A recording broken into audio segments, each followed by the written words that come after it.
के हरिद्वार के इकबालपुर चीनी मिल से करोड़ों की चीनी गायब हो गई है। ये बड़ा मामला सामने आया है और चीनी मिल से 9 करोड़ की चीनी चोरी होने की आशंका है। सील्ड गोदाम से करीब 9 करोड़ की चीनी गायब हो गई है और इधर गन्ना विकास मंत्री सौरभ बहुगुणा ने जांच के आदेश दे दिए हैं। जांच करके दोषियों पर कड़ी कार्रवाई के आदेश भी दे दिए गए हैं और डीएम विनय शंकर पांडे ने चीनी मिल में छापेमारी की।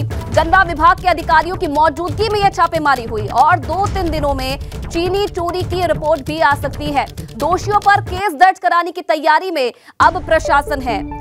तो ये बड़ी खबर मिल रही है और ये बड़ा मामला, हैरान करने वाला मामला। इकबालपुर चीनी मिल से करोड़ों की चीनी गायब हो जाती है। और विनोद कुमार फिलहाल इस खबर पर और ज्यादा जानकारी के लिए सीधा हमारे साथ लाइव जुड़ रहे हैं।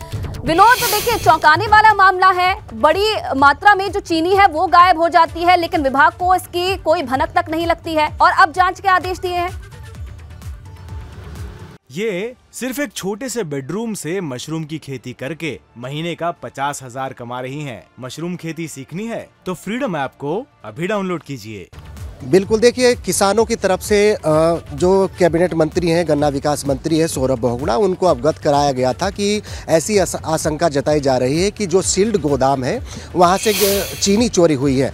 लेकिन पूरे मामले में जांच के आदेश दे दिए गए हैं और हरिद्वार के डीएम विनय शंकर पांडे की निगरानी में जितने भी गोदाम हैं इकबालपुर चीनी मिल के, उनमें छापेमारी की जा रही है और आने वाले 2 से 3 दिन के अंदर ही काउंटिंग चल रही है तमाम गोदामों की। लेकिन यह गंभीर मसला है और जानकारी जो मिल रही है कि करीब 9 करोड़ की जो चीनी है वो सील्ड गोदाम से चोरी हुई है और बड़े पैमाने पर कार्रवाई की तैयारी यहाँ पर की जा रही है। और आपको ये भी बता दें आयुषी कि इस पूरे मामले में चाहे शुगर मिल प्रबंधन के अधिकारी कर्मचारियों की संलिप्तता हो या फिर सरकारी अधिकारियों की संलिप्तता हो, दोनों ही अगर दोषी पाए जाते हैं तो उसमें एफआईआर कराने की भी संस्तुति कैबिनेट मंत्री की तरफ से कर दी गई है। और इस पूरे मामले में अब तक करीब 3 दिन लगेंगे कि जितने भी शुगर मिल के बड़े गोदाम हैं उनमें काउंटिंग की जा रही है। एसडीएम हो, तहसीलदार हो और तमाम जितने भी अधिकारी कर्मचारी हैं वो काउंटिंग में लगे हुए हैं और विनय शंकर पांडे की अध्यक्षता में एक कमेटी का गठन किया गया है।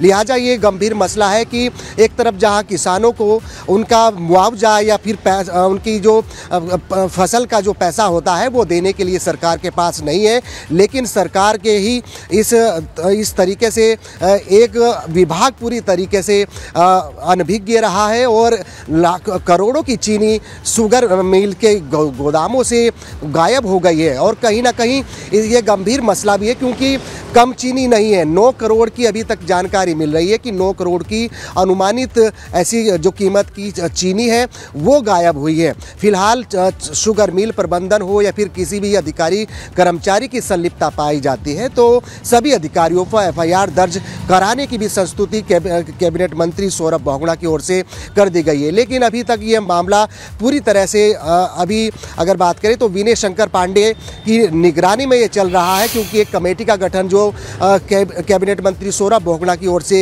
कमेटी बनाई गई है उसमें विनय शंकर पांडे की निगरानी में ये अभी जाँच की जा रही है। और लेकिन अभी बड़े गोदाम है उसमें काउंटिंग का दौर है, यानी 2 से 3 दिन और लगेंगे और उसके बाद ही रिपोर्ट कैबिनेट मंत्री को प्रेषित की जाएगी क्योंकि ये तो साफ हो गया है कि करोड़ों की चीनी बिल्कुल गायब हुई है। आखिरकार कौन दोषी होगा, कौन अधिकारी इसमें उसकी संलिप्तता होगी, कौन कर्मचारी होंगे, तो तमाम अभी ये जांच का विषय है। जांच के बाद ही आखिरकार किस तरीके से ये सरकार का रुख रहता है। लेकिन साफ तौर पर ये जरूर मानिए कि बड़ी मात्रा में चीनी चोरी हो जाती है अधिकारियों के नाक के नीचे से। 3 दिन का इंतजार रहेगा, उसके बाद देखने वाली बात है कि रिपोर्ट में क्या कुछ और आता है। बहुत धन्यवाद आपका। ये सिर्फ एक छोटे से बेडरूम से मशरूम की खेती करके महीने का 50,000 कमा रही हैं। मशरूम खेती सीखनी है तो फ्रीडम ऐप को अभी डाउनलोड कीजिए।